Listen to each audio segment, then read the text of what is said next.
Jon Skarsten has done exactly this. I believe that Jon's defining moment is right now.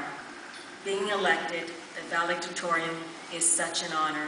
Congratulations, Jon.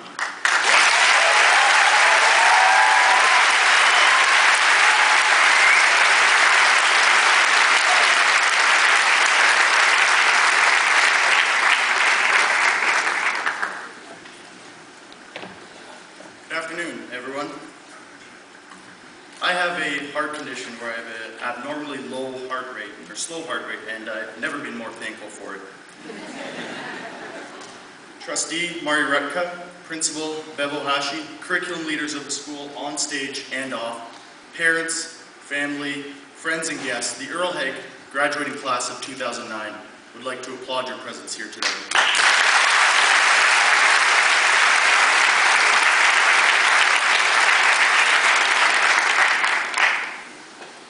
Personally, I would like to thank my mother Mary, sister Rachel, my aunts and uncles, my late father Stan, and my late grandparents, teachers, mentors, all of my friends, and everyone else. You know who you are.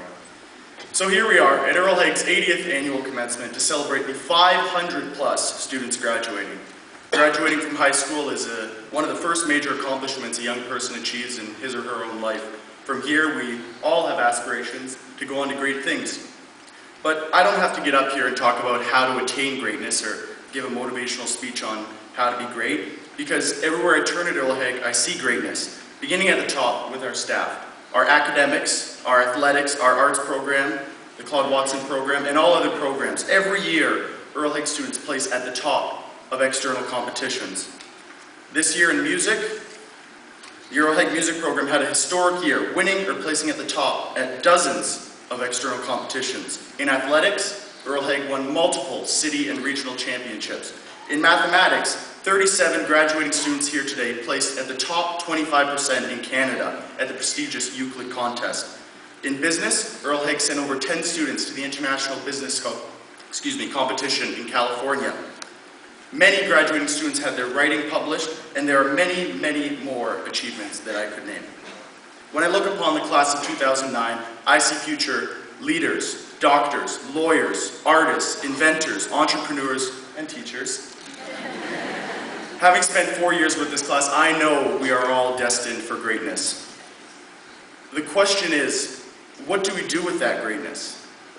Now, I didn't choose to run for valedictorian because it was some sort of long-held ambition of mine, or because I thought it would look pretty on my resume. Grade 12s, you know all about that. But I chose to run because I really want to convey a message here today to everyone, myself included. In the Bible, in the book of Luke, it says, "To whom much is given, much will be required." Now, you don't have to be religious to believe that. It's quite evident that some were given more than others, and we here were given a lot. We have a responsibility to those less fortunate than us. It's also very evident that there's this great imbalance in our world. Joel Houston, lead singer of Hillsong United Band, said something that depicts this perfectly. He said, "In the same moment you have a generation sitting around entertaining themselves, watching reality television, while you have a child being prostituted behind closed doors, being robbed of their innocence. It's not fair that we can go about spending $3 or $4 on what is basically glorified tap water in a bottle with a fancy label, while you have entire communities who suffer at the hands of disease because the only water they have access to is foul and polluted. It's not fair that we can sing and dance and jump around in our freedom and in our liberty, while at the same time the slave remains captive, out of sight and out of mind." End quote. When we hear this, we say that's not right, that's not fair, because it's not. But all too often, that's all we do. This past March, I went on a trip to India with my family. And I saw many children with nothing but a rag on them, begging for anything. And then, of course, I came back home to Canada, and many of us had our bottled water as we watched reality television. And what we must understand about this imbalance is that it's not the orphan in Zambia, or the widow in Haiti, or the refugee from Afghanistan that's going to change this. It's the free, the privileged, the capable. It's us. And our time is now. It's not 10 years from now, or after we graduate from university, or next year, or tomorrow. It's now. We're politically, physically, intellectually, financially, socially capable to change this. If anything is going to change, it's going to be because of us. And if nothing changes, it's going to be because of us. My dad used to say, when someone's in need, if you're not helping them, you're hurting them. And if you're not helping to solve a problem, then you're adding to it. One day I sat in my room and I thought of all the terrible things going on in the world, and I was getting really upset, and I thought, you know, John, it is what it is, and you can't change the past, but you have two options moving forward. You can either help solve the problem, or you can add to the problem. And every graduate here today has that very same decision to make. You can either just go about living your life adding to the problem, or you can make a conscious decision to save the problem, solve the problem. I was bound to stutter at least once. Perhaps the only fair thing to say is that when we neglect the poor and the needy, that we actually lend our hand in their pain. Therefore, the responsibility us graduates have is to use our gifts, our privileges, and our influence, not just for our own personal advancement, but for those who really need it.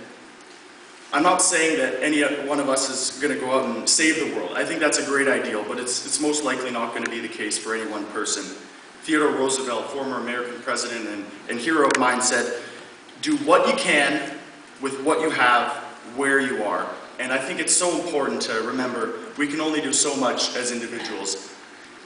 Unfortunately, in life, a lot of things are not in our control, but we need to do what we can. Give a summer and go on a missions trip to a third world country. Sponsor a child. Get involved with an organization like the Red Cross or World Vision and volunteer your time. Participate in an event like a social justice rally or the 30-hour famine or Meet a Wee Week. Or inspire others. This one is the greatest because, again, we can only do so much as individuals. But when we get others to help us, that is when special things can happen. Whatever we do, we must give willingly, we must give significantly, and we must do it now. So in closing, we need to seize every day, or as we know it, carpe diem. Strive for great things and never give up on our dreams. Treat others how we want to be treated. Love like we've never been hurt. Understand the true meaning of wealth. Women be ladies, men be gentlemen. Conquer the world with joyous enthusiasm and do it with a smile on your face. And always, always, always remember our responsibility. Thank you.